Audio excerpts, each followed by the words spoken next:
If this story tears your soul apart or makes you question the ones you hold closest, hit that like button, subscribe, and drop a comment with the city you're reading from. My name is Evelyn Carter, 76 years old, and what I'm about to confess isn't just my story. It's a raw, bleeding warning, a survivor's scream, and a hard-fought redemption that reshaped my existence. This truth burns like gasoline, searing away illusions you can't unsee. Buckle up, because this tale of betrayal, survival, and purpose is a relentless gut punch that'll leave you shaken. Share it if it hits home. Your story might save someone else. It was June 22nd, 2024, a sweltering Saturday afternoon in the cavernous Westfield Mall in Atlanta, Georgia. The air was thick with the clash of synthetic scents, greasy pretzel stands, sugary smoothies, and the chemical bite of department store perfume. The mall's glass storefronts reflected 1,000 distorted faces, their neon signs flickering like warning signals I was too naive to heed.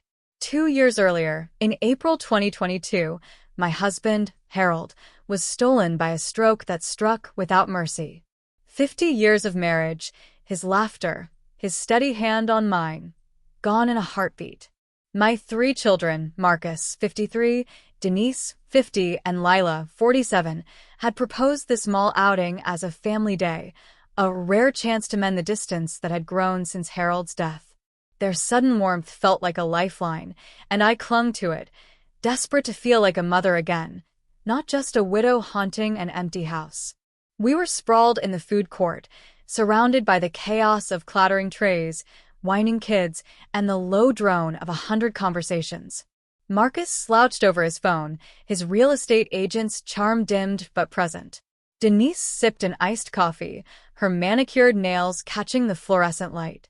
Lila, always the dreamer, pointed out boutique stores we should visit, her enthusiasm almost convincing.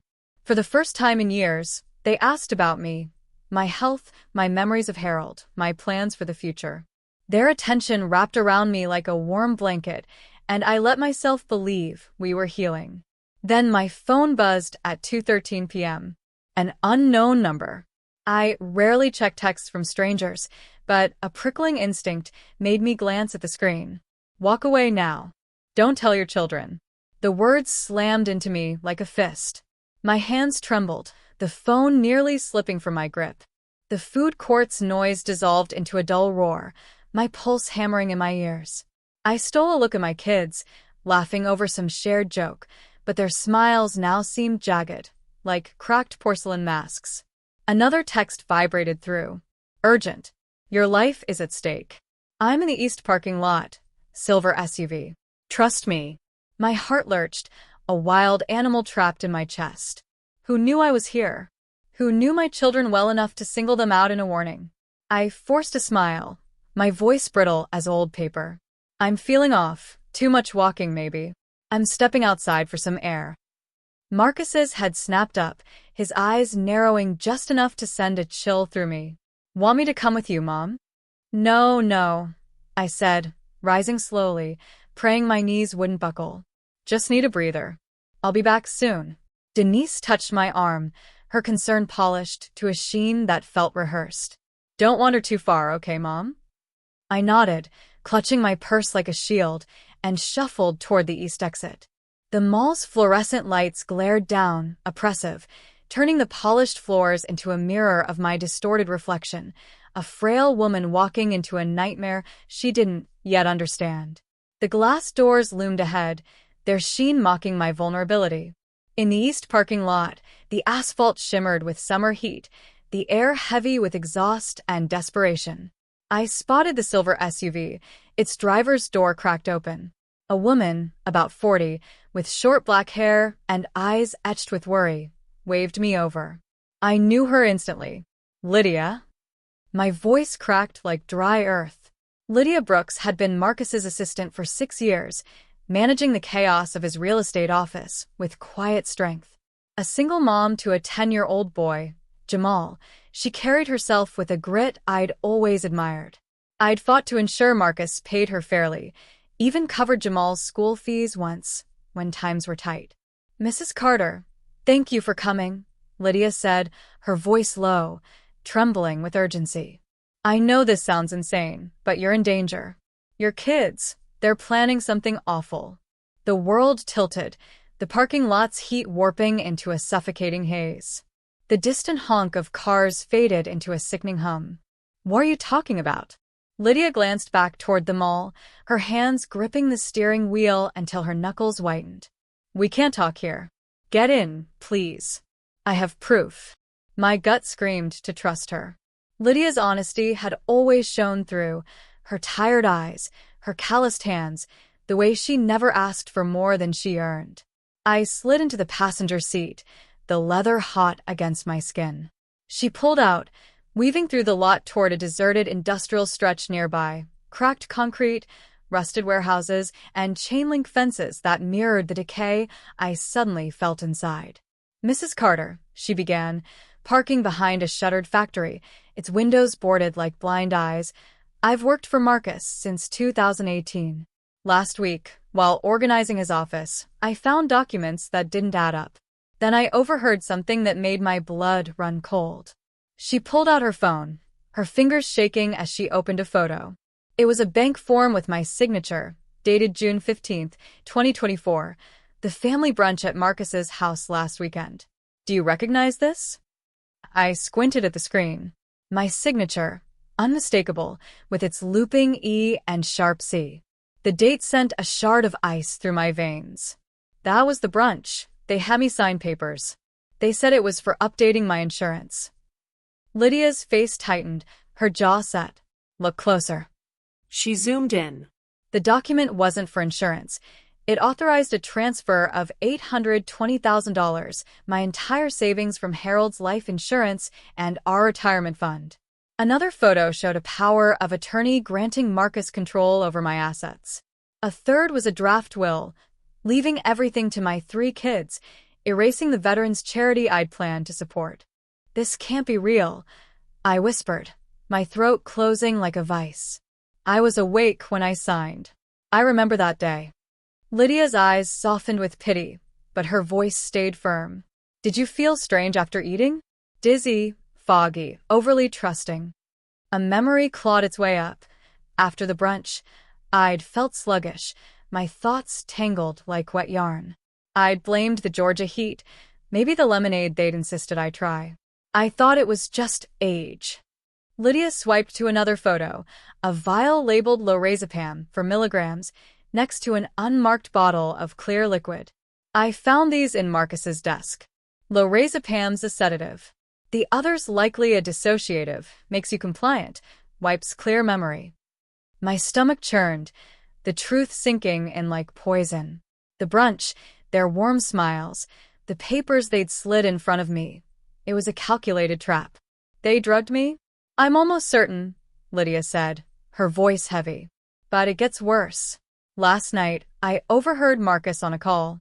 He owes $350,000 to loan sharks from Atlanta's South Side. He mentioned Viper Tony, a name that's whispered in fear around here.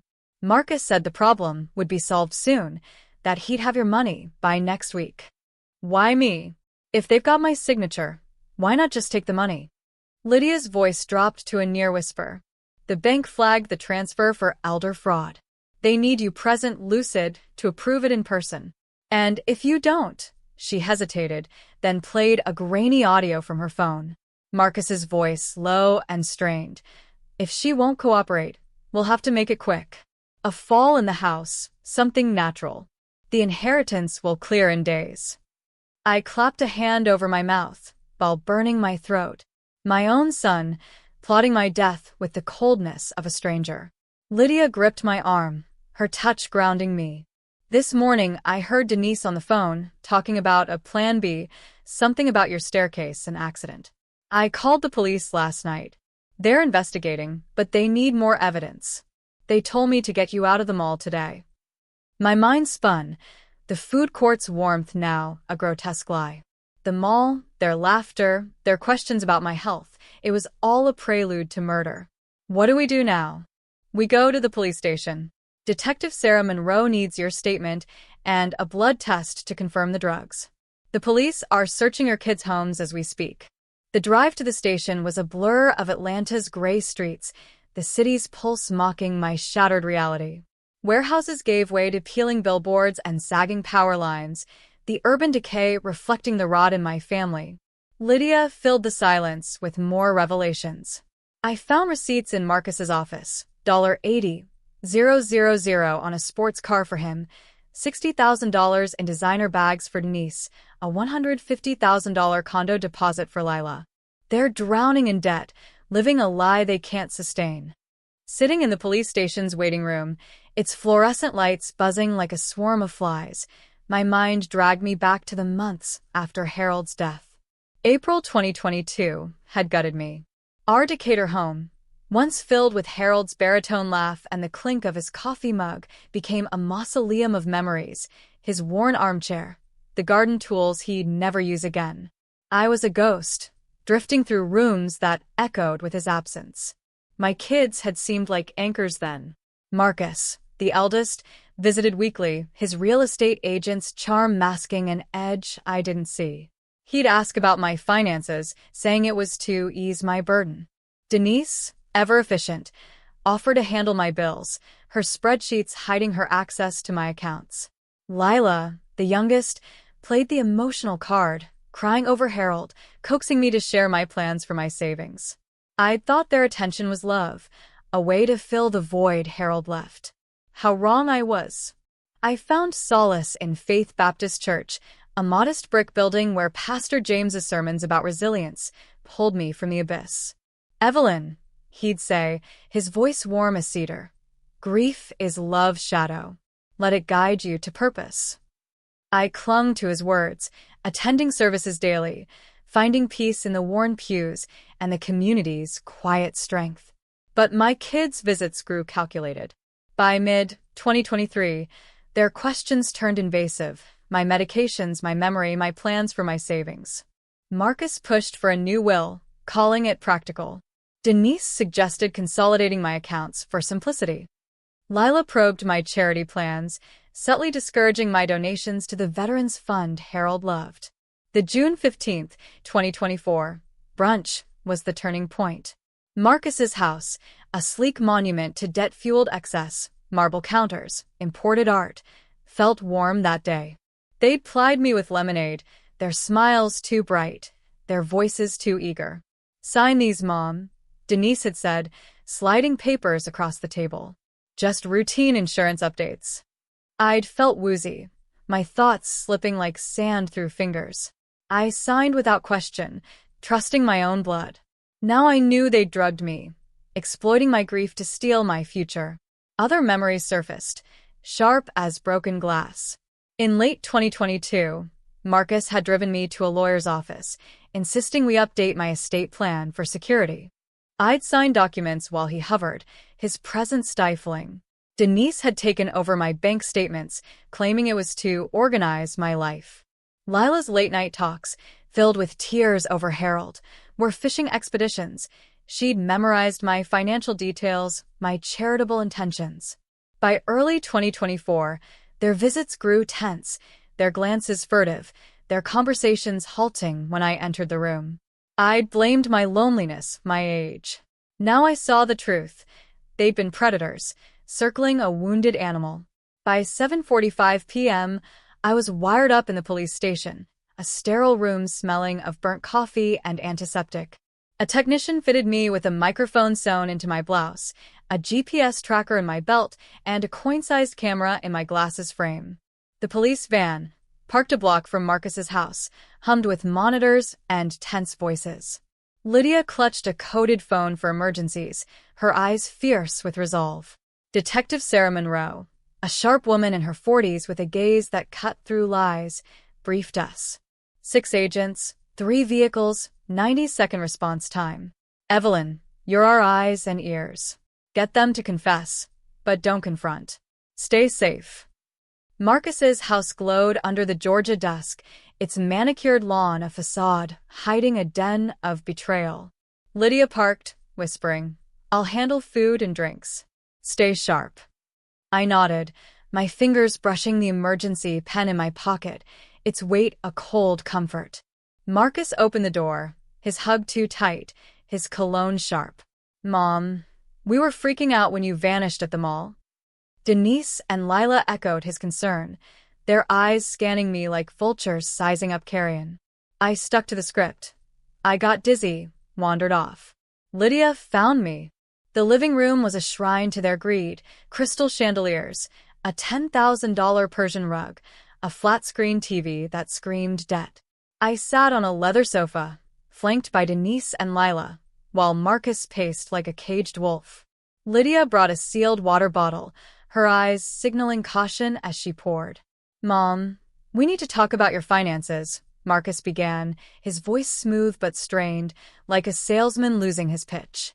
"It's a lot for you to handle alone." "I've been confused lately," I said, baiting them as Monroe instructed. "I signed papers at the brunch, but I don't recall what they were." Their glances sparked like live wires. Denise leaned in, her coffee breath warm on my face.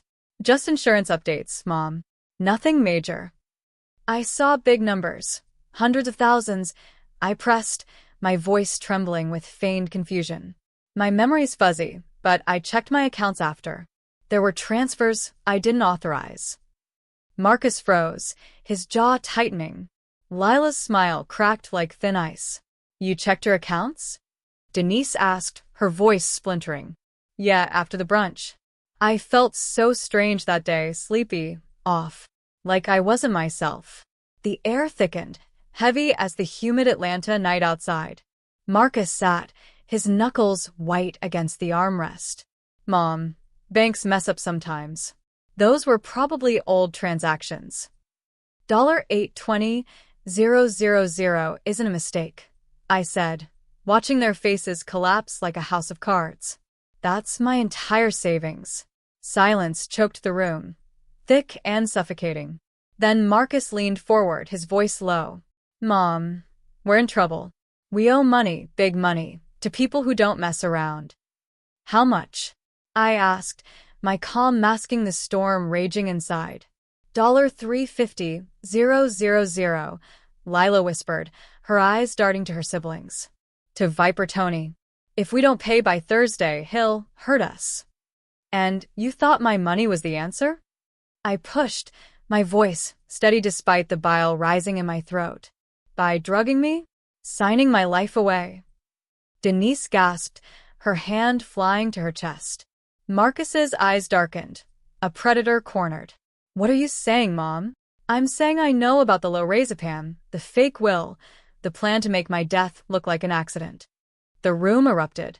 Marcus lunged, his hands grabbing my blouse. "What did you do?" His fingers grazed the wire, and he ripped it free, crushing it under his heel with a snarl. "You're recording us." Lila screamed at Lydia, her voice venomous. "You did this." Denise bolted to the window, yanking the curtain aside. "There's a van out there. Cops are watching us." My heart pounded, my fingers fumbling for the emergency pen. Before I could press it, the front and back doors exploded inward with a deafening crash. Police. On the ground. Armed agents swarmed, their boots thundering on the hardwood. Handcuffs clinked as my kids were forced down, their screams of betrayal piercing the air. Detective Monroe rushed to me, her hand steady on my shoulder. "Evelyn, you okay?" I nodded, my throat too tight to speak, watching Marcus sob.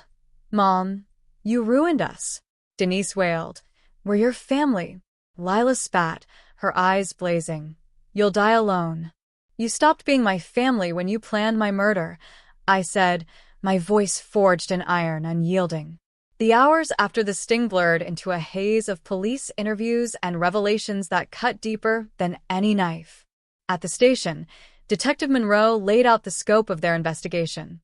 "We hit all 3 homes, Marcus's, Denise's, Lila's, while you were at the mall. We found the vial of lorazepam, an unmarked dissociative, and a hidden folder in Marcus's office with more forged documents." She slid a stack of photos across the table, receipts for a $90,000 sports car, $70,000 in jewelry, a $160,000 condo deposit. They've been living beyond their means for years, funded by loans from Viper Tony's crew. Blood tests confirmed the drugs in my system, lorazepam, and a dissociative called ketazolam, administered at the brunch to make me pliable. The levels suggest a single high dose, the forensic tech explained, her voice clinical but kind. Detectable for about a week in blood, longer in hair. Monroe's team had intercepted texts and calls between my kids and Viper Tony, a Southside loan shark with a rap sheet for extortion and assault. He gave them until July 20th, 5 days from now, to pay $350,000 plus 20% interest, Monroe said. They planned to use your money to clear it, but when the bank flagged the transfer, they escalated to Plan B. Plan B. The words echoed, cold and final. A staged fall down my staircase, a natural death for a 76-year-old widow.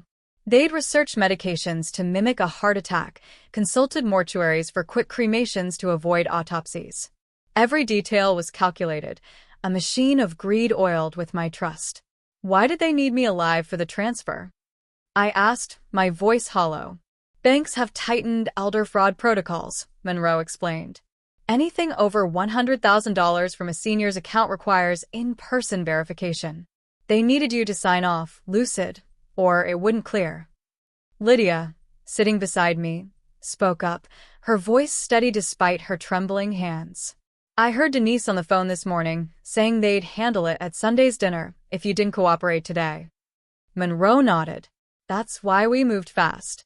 Tonight's sting was our best shot to catch them off guard. As we planned the sting, my mind kept clawing back to the past, piecing together the betrayal's roots. After Harold's death, my kids' attentiveness had seemed like a gift. Marcus's weekly visits, always with a question about my savings or investments. Denise's offer to manage my bills, her laptop open to my bank's website more often than not.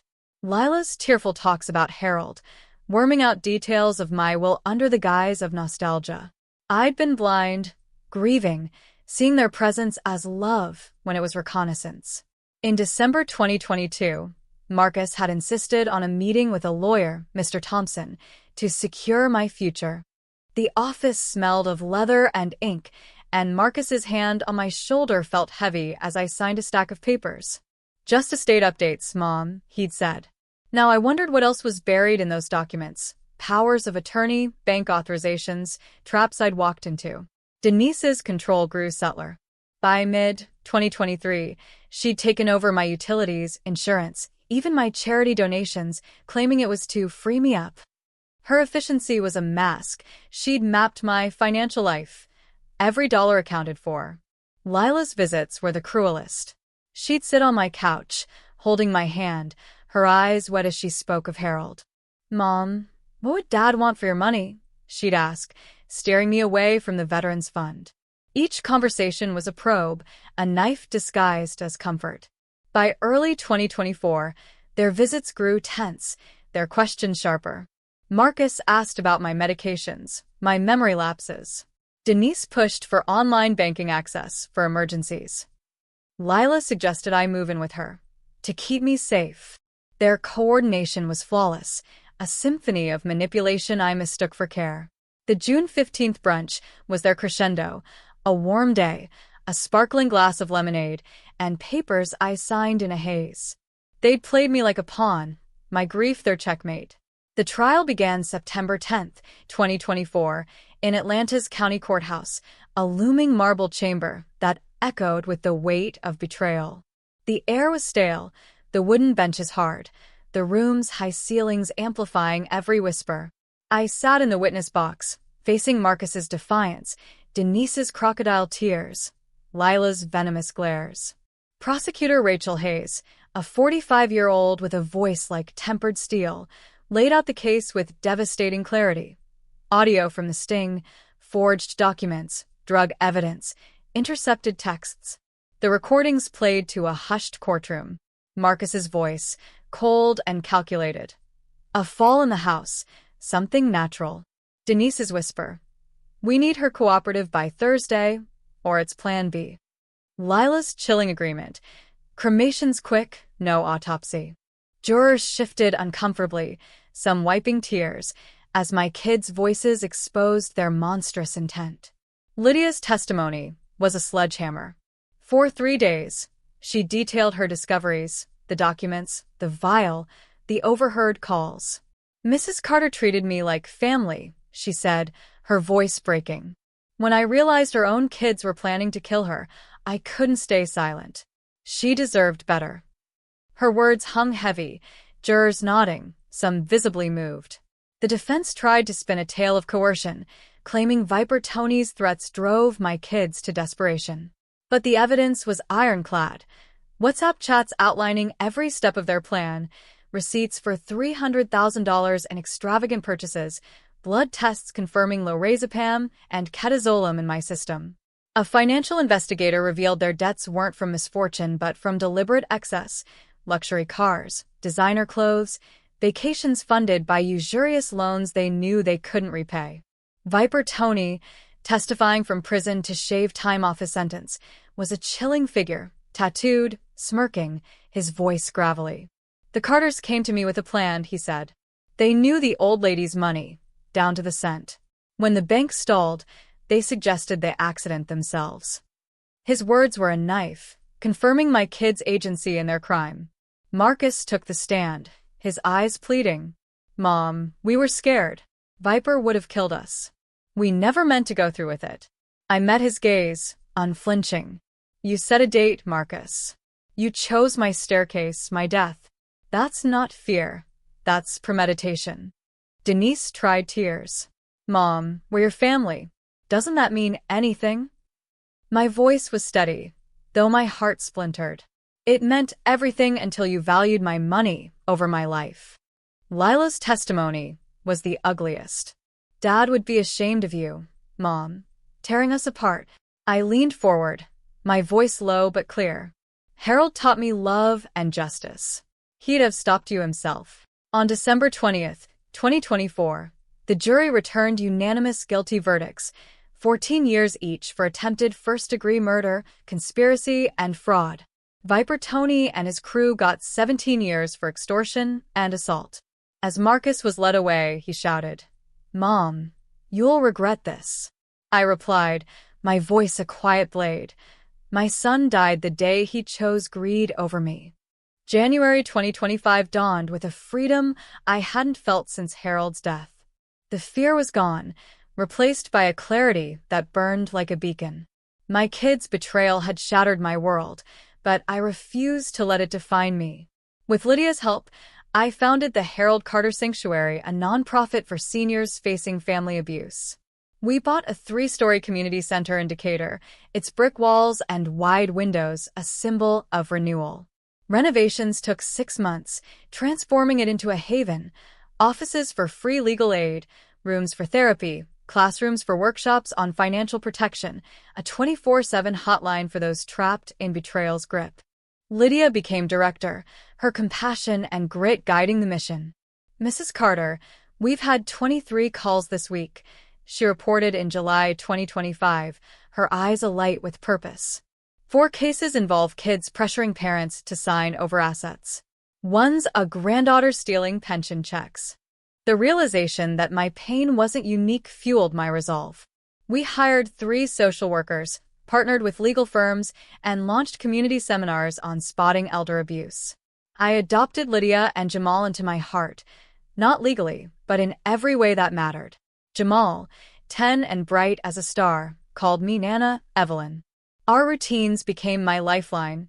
Piano lessons on Wednesdays, where his fingers danced over keys with a joy that healed me. Park walks on Sundays, his chatter about school filling the silence Harold left. Saturday museum trips, where he'd sketch artifacts with a focus that mirrored his mother's strength. Nana, can I be an architect and a pianist? He asked one day, his eyes wide. You can be anything, Jamal, I said, ruffling his hair. Your heart and hard work decide that.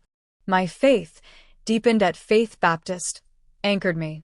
Pastor James, with his gentle wisdom, helped me navigate forgiveness. Evelyn, forgiving doesn't mean forgetting, he said over coffee after a sermon. It means freeing your soul to build anew. I forgave my kids in my heart, not for them but for me, to shed the weight of their betrayal. But I never answered their letters, 52 by September 2025, each a mix of pleas, excuses, and veiled threats. "Mom, we're still your family," Marcus wrote. "Dad would want you to forgive us." I sent one response to the prison chaplain. Harold believed in justice as much as love. My children chose to be strangers. In March 2025, I formalized a trust for Lydia and Jamal. It covered Jamal's education through college and ensured Lydia's stability. "Mrs. Carter, this is too much," Lydia protested, tears streaming. "You saved my life without expecting a dime," I said, hugging her. "This is my thank you." By September 2025, the sanctuary had helped 112 seniors, stopping 7 abuse cases, sons forging signatures, daughters draining accounts, even a caregiver spiking meals with sedatives. We expanded, adding a wing for temporary housing for those escaping toxic homes. Community leaders took notice. The Atlanta Journal-Constitution ran a feature calling the sanctuary a beacon for the vulnerable. Strangers stopped me at church, sharing their own stories of betrayal, their voices raw with gratitude. On Harold's birthday, February 12, 2025, we held a gala at the sanctuary. The center glowed with string lights, seniors and volunteers mingling over catered sandwiches and lemonade. Ironic, but I could laugh about it now. Jamal played Amazing Grace on the piano, his notes carrying Harold's memory. I spoke to the crowd, my voice steady. I lost my children to greed, but I found family in loyalty and love. This sanctuary is for every senior who feels alone. Your pain doesn't define you. Your strength does. Let's build a future where no one's betrayed for $1. The crowd applauded, some crying, others hugging. Lydia squeezed my hand, Jamal grinning beside her. Pastor James offered a blessing. "Lord, bless this family, forged not by blood but by choice, by courage, by justice. May their light guide others home." That night, in my Decatur home, now alive with Jamal's laughter, Lydia's quiet strength, and the hum of purpose, I wrote in my journal, a habit born from healing. At 76, I've learned betrayal can carve paths to unexpected grace. I lost 3 children to greed, but gained a daughter and grandson who fill my days with meaning. My money, once a death sentence, now shields the vulnerable. Harold would smile, knowing his love lives on in this legacy. My kids' prison letters kept coming, each a plea for a family that no longer exists. I read them, then set them aside. They're strangers now, their choices a wall between us. But I'm not alone. Lydia, Jamal, the sanctuary's clients, they're my family, bound by trust, not blood. If this story broke you open, made you see your own pain or strength, share it below. Tell us your city, your story, it might save someone. Like, subscribe, and check the next tale on the left. Together, we can turn pain into purpose.